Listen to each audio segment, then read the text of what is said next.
It is devastating. It is heartbreaking. When an ambulance whisks a child away after a shooting, paramedics desperately try to keep them alive. Dr. Victor Garcia and his team of pediatric surgeons at Children's Hospital get the baton last. If we, as individuals, were able to witness what happens, the carnage that does to a human body, my hope is that we would be a little bit less complacent. He's the founding director of Children's Trauma Program and says he saw a 300% increase in child shooting victims during his tenure, lighting a fire in him to save lives before they reached the OR. 3 kids shot Monday in Covington gave the whole community pause. I think what really disturbed me and really made me emotional is when I saw the little 12-year-old on TV with dried tears in her eyes. And she said, like, my grandma tells me when you hear gunshots, you get down low. So I got down low. I ran up to my porch. We must not allow this to continue. He says the mental scars can be worse than the physical ones. You're changed forever, Jatira. It's just something that does not leave you. Traumatizing for the victims and the doctors. He calls it persistent traumatic stress.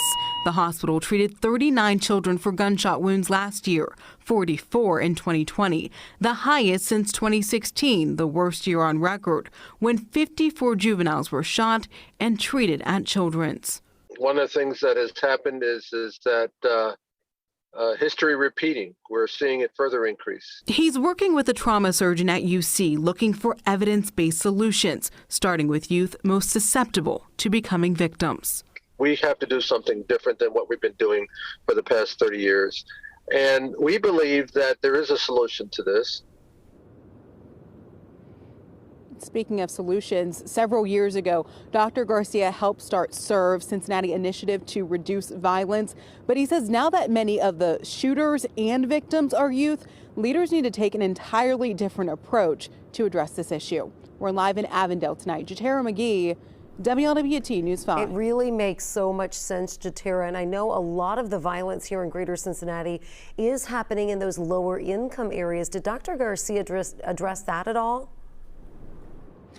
He did. In fact, he says that's why he knows the problem can be fixed. Often the areas that are most susceptible to violence are disadvantaged, often disinvested. And Dr. Garcia says if we invest in those communities strategically and in those youth, it will make an impact. Jatera McGee reporting live tonight. A powerful perspective. Thanks so much.